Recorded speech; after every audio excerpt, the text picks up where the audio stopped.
Good morning from Kanchrapara. আজকে আমাদের জার্নিটা স্টার্ট হচ্ছে, আমি রুম্বা অ্যান্ড শুভদীপ, ঠিক আছে। আজকে জার্নি হচ্ছে ঝাড়গ্রাম, তোমরা সামনে দেখে বুঝতেই পেরে গেছো, ঝাড়গ্রাম অ্যান্ড বেলপাহাড়ি। আমাদের দুদিনের ট্রেক আছে, কোথাও বেরোনো হচ্ছিল না, চলো বেরোনো হলো। তিন বন্ধু মিলে আবার এক্সপ্লোর করবো, চলো আমাদের সাথে এক্সপ্লোর করা যাক।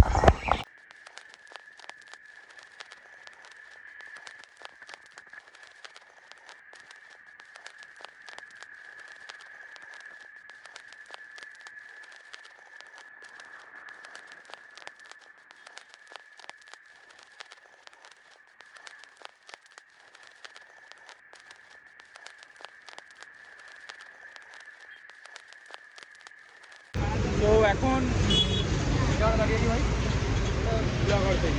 জুলাঘাট পার করে দাঁড়িয়ে আছি। গানিহাটি এখন দাঁড়িয়ে আছি গানিহাটি এক্সপ্রেসওয়ের পাশে, কাকার এই ছোট্ট দোকানে।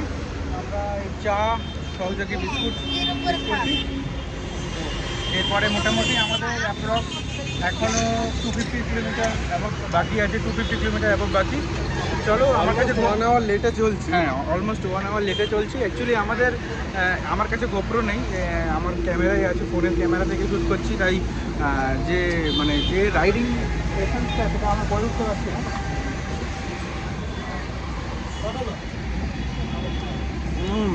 এই চাটা দরকার ছিল, এই চাটা লিকুইডই দরকার ছিল।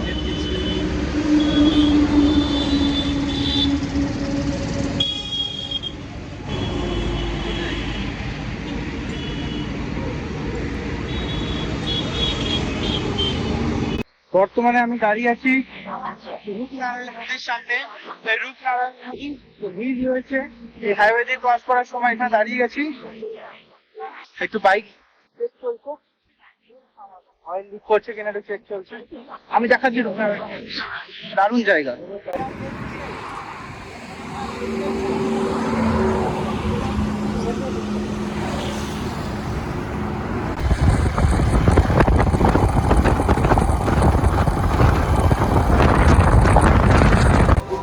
আজকের টিফিন পেটাই পরোটা, সঙ্গে রয়েছে সুন্দর তরকারি, এক মিষ্টির দোকানে। এই জায়গাটা ডিবরা ডিবরা ডিবরা।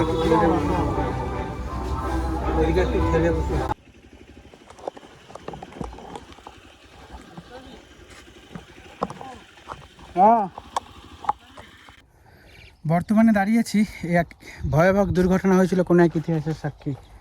এই সেই জ্ঞানেশ্বরী এক্সপ্রেস আমার পিছনেও পড়ে রয়েছে, এই যে দেখা যাচ্ছে ওই দূরে পড়ে আছে লাইন দিয়ে। 500 জনের ওপর মানুষ মারা গিয়েছিল। সময়টা ছিল 2010। আজ আমরা 3 বন্ধু সেই ইতিহাসে সাক্ষী হতে এসেছি। কেমন লাগছে বন্ধুগণ?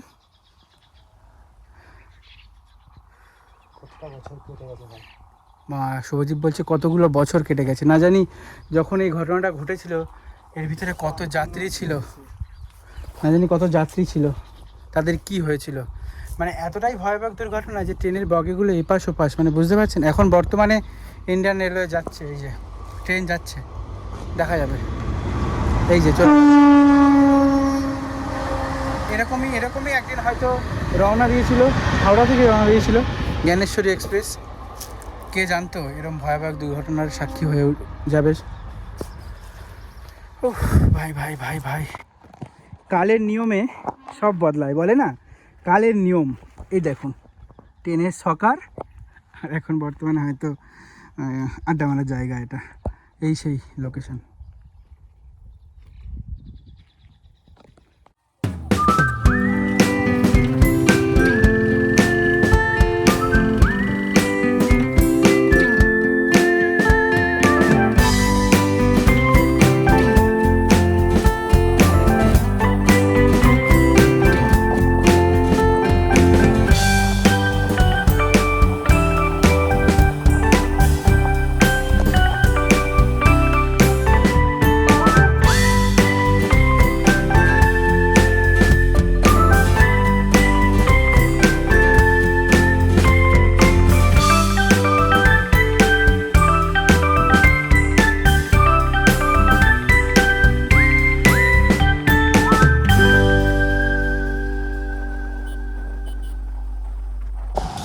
এই মুহূর্তে লোধাশুলির জঙ্গলে দাঁড়িয়ে আছি।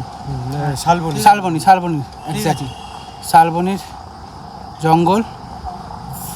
অসাধারণ জায়গা। প্রচুর গরম লাগছে, প্রচুর ক্লান্ত। এখানে একটা কল ছিল, কলে একদম গ্রামের ছেলের মতো মুখ লাগিয়ে চোঁ করে জল টানলাম সবাই মিলে, ভালো লাগলো বেশ। শালবনির জঙ্গল পাড়ি দিয়ে আমরা 3 বন্ধু চলে এসেছি হচ্ছে গিয়ে কনক দুর্গা মন্দির দেখতে। এই যে সারাদিন বিজনেসের কথাবার্তা বন্ধুদের, কার কোথায় কম হবে কার বেশি হবে, ঠিক আছে, সেই চলছে আর কি। বিবিডি সেল যাবতীয় যেটা হয় আর কি। আমরা ব্যাচেলার ইয়াং ছেলে, আমরা যেখানেই কম পাবো সেখানেই যাব। সো এখন বর্তমানে যাচ্ছি কনক দুর্গা মন্দির দেখতে, শালবনির জঙ্গল পাড়ি দিয়ে। ওখানে বেশ ফটোশ্যুট করে এখন দেখবো কনক দুর্গা মন্দির। চলুন দেখি। এই সামনেই কনক দুর্গা মন্দির, একদম সামনে কনক দুর্গা মন্দির।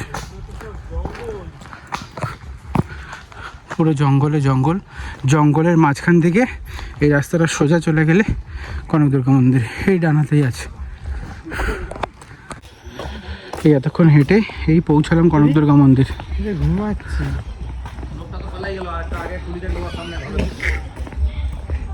বসে বসে ঘুমাচ্ছে রে, দেখেছিস? তখন আমাকে বলো।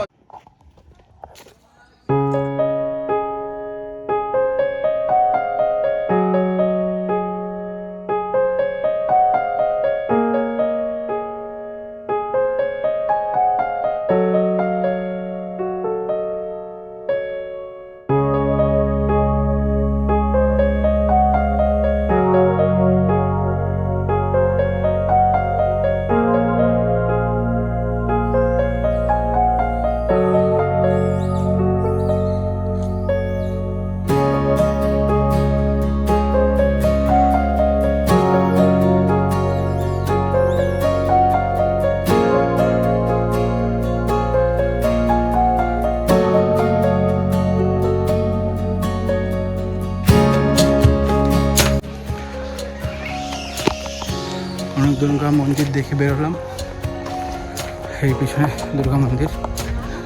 সেবারে যাবো হচ্ছে গিয়ে ডুলুং নদীটা দেখতে।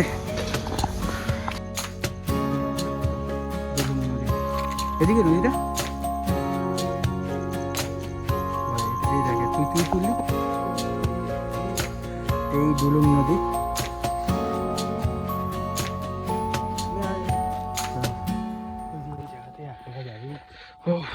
কনক দুর্গা মন্দির থেকে বেরোলাম, প্রচণ্ড খিদা পেয়ে গেছে।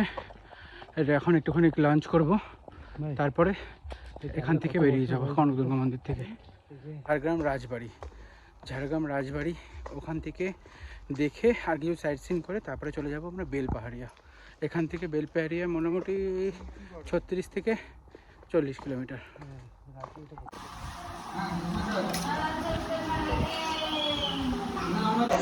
দেখে দেবো, তাহলে এখন দাদা আছে উল্টো আপনাকে আবার 14 কিলোমিটার।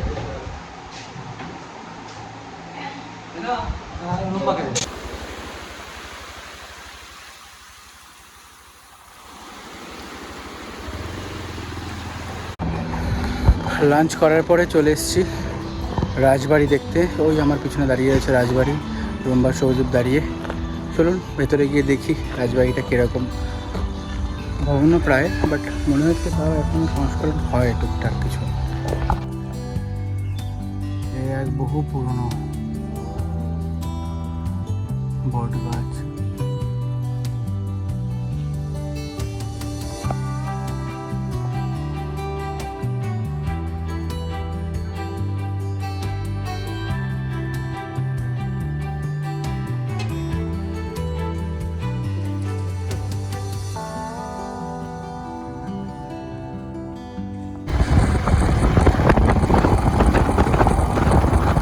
এই যে এটা হলো আমাদের হোমস্টে। বাইরে থেকে আমি দেখাবো। এখানে একটা রুম, বেড সব অগোছালো হয়ে রয়েছে। এই ডোর থেকে যদি আমি বেরোই, তাহলে এখানে একটা ওয়াশরুম আছে, সরি, এখানটা ওয়াশ বেসিন আছে, এখানে একটা ওয়াশরুম আছে, বাথরুম আছে, সেটা লবি। আকাশ,